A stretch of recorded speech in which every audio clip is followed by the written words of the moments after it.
Hi everyone. आज के session में हम लोग डिटर्मिनेंट का एक प्रॉब्लम सॉल्व करेंगे रैंकर प्रॉब्लम सीरीज में। क्वेश्चन देखते हैं, पढ़ते हैं क्या कह रहा है। एबीसी रियल नंबर है कह रहा है।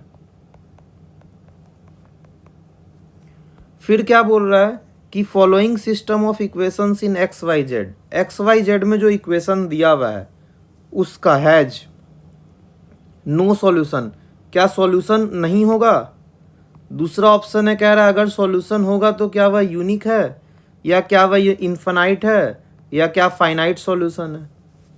तो देखिए, जब हम लोग डिटर्मिनेंट चैप्टर पढ़े थे उसमें एक टॉपिक था क्रैमर्स रूल।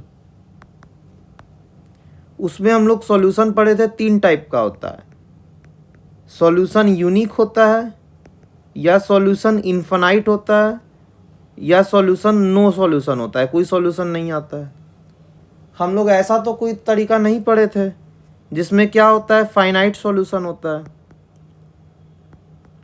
तो फाइनाइट सॉल्यूशन कहने का मतलब क्या है कि सॉल्यूशन जो होगा वो फाइनाइट नंबर का होगा। 5 सॉल्यूशन आ सकता है, 6 आ सकता है, 2 आ सकता है, 10 आ सकता है। ये सब क्या है, फाइनाइट है, काउंटेबल नंबर है। तो ये पता कैसे चलेगा कि 5 सॉल्यूशन है, 6 सॉल्यूशन है या 2 सॉल्यूशन है? इसका एक ही उपाय है कि सॉल्यूशन निकाल देंगे।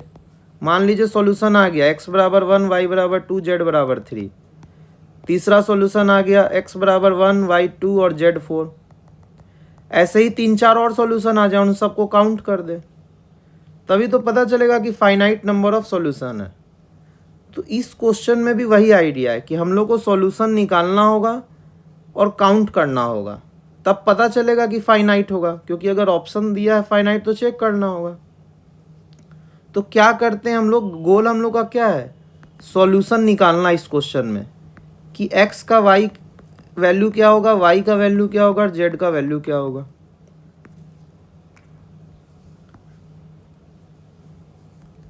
तो देखिए उसके लिए क्या करते हैं अब हम लोग, इसको इक्वेशन 1 बोलते हैं, इसको इक्वेशन 2 बोलते हैं और इसको इक्वेशन 3 बोलते हैं। तीनों को ऐड करते हैं, तीनों इक्वेशन को, एडिंग 1, 2 एंड 3। तो देखिए ऐड करने से क्या होगा, यहाँ माइनस लगा, यहाँ प्लस है, ये कैंसिल हो गया। यहाँ माइनस है, यहाँ प्लस है, ये कैंसिल हो गया। और यहाँ माइनस है, यहाँ प्लस है, ये कैंसिल हो गया। तो बचा क्या, एक बार x square by a square, एक बार y square by b square, एक बार z square by c square.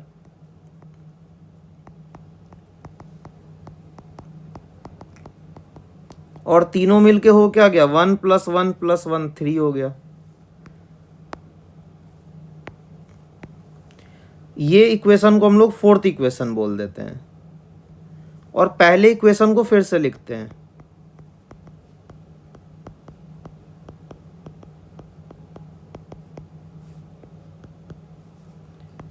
अब देखिए ये दोनों टर्म सेम साइन का, ये दोनों सेम साइन का, ये दोनों अपोजिट साइन का है। तो क्या करते हैं, सब्सट्रैक्ट कर देते हैं, इससे जेड आ जाएगा। तो देखिए जब सब्सट्रैक्ट किए तो ये कैंसिल हो गया, ये भी कैंसिल हो गया, लेकिन z square by c square add हो जाएगा क्योंकि दोनों सेम साइन का है। और 3 - 1 क्या हो गया, 2 हो गया। तो z square by c square क्या आ गया, 1 आ गया। यानी जेड स्क्वायर किसके बराबर आ गया, सी स्क्वायर के। तो जेड क्या लिख सकते हैं, +-c। अब देखिए अगर जेड स्क्वायर सी स्क्वायर के बराबर आ गया, इसको अगर फोर्थ इक्वेशन में पुट कर देते हैं, putting the value of z square बराबर c square in fourth equation, हम लोग को क्या मिल जाएगा, x square by a square plus y square by b square +1 बराबर 3 आ जाएगा, क्योंकि जेड स्क्वायर सी स्क्वायर के बराबर हो गया। तो x square by a square plus y square by b square क्या आ गया, 2 आ गया। अब क्या करते हैं, सेकंड में पुट कर देते हैं, putting the value of z square बराबर c square in second equation. तब देखिए क्या आएगा, x square by a square minus y square by b square +1 हो जाएगा, क्योंकि जेड स्क्वायर क्या है, सी स्क्वायर के बराबर है। तो 1 से 1 कैंसिल आउट हो गया, क्या बचा, x square by a square y square by b square के बराबर है। अब देखिए ये वाला वैल्यू अगर इसमें पुट करेंगे तो क्या आएगा, y square by b square की जगह लिख सकते हैं x square by a square. तो 2x square by a square 2 के बराबर आ गया, इसका मतलब एक्स स्क्वायर किसके बराबर आ गया, ए स्क्वायर के। अब ये यहाँ पुट करेंगे तो वाई स्क्वायर भी क्या आ जाएगा, बी स्क्वायर के बराबर। तो निकल के आया क्या फाइनली, एक्स स्क्वायर ए स्क्वायर के बराबर आ गया, वाई स्क्वायर बी स्क्वायर के और जेड स्क्वायर सी स्क्वायर के बराबर आ गया। तो एक्स क्या आ गया, प्लस माइनस ए, वाई क्या आ गया, प्लस माइनस बी, और जेड क्या आ गया, प्लस माइनस सी।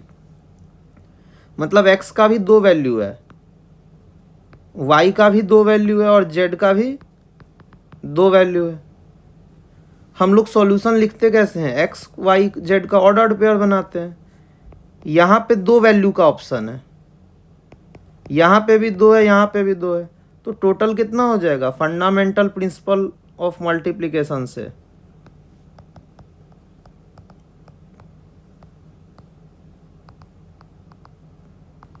काउंटिंग में हम लोग पढ़े हैं 2 इंटू 2 इंटू 2 हो जाएगा, ये कितना हो जाएगा, 8 हो जाएगा। तो इस क्वेश्चन का आंसर क्या हो जाएगा, 8 हो जाएगा। लेकिन 8 तो दिया नहीं है, तो 8 क्या है, फाइनाइट नंबर ऑफ सॉल्यूशन है। तो इस क्वेश्चन का आंसर क्या हो जाएगा, फाइनाइटली मेनी सॉल्यूशन, क्योंकि 8 सॉल्यूशन है।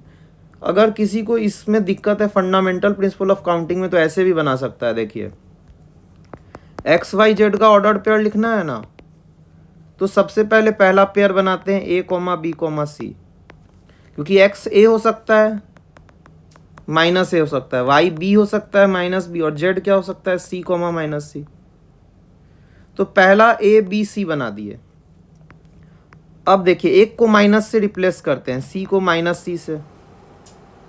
फिर देखिए क्या करते हैं, बी को माइनस बी से रिप्लेस करते हैं, फिर सी को भी माइनस सी से रिप्लेस कर देते हैं। तो 4 सॉल्यूशन यहाँ बन गया।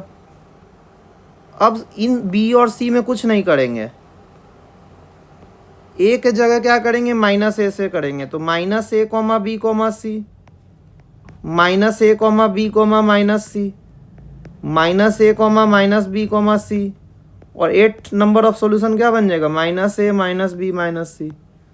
तो कितना सॉल्यूशन बन गया, इधर 4 और इधर 4, तो नेट सॉल्यूशन कितना हो गया, 8 सॉल्यूशन हो गया। तो हम लोग ऐसे भी लिख सकते हैं,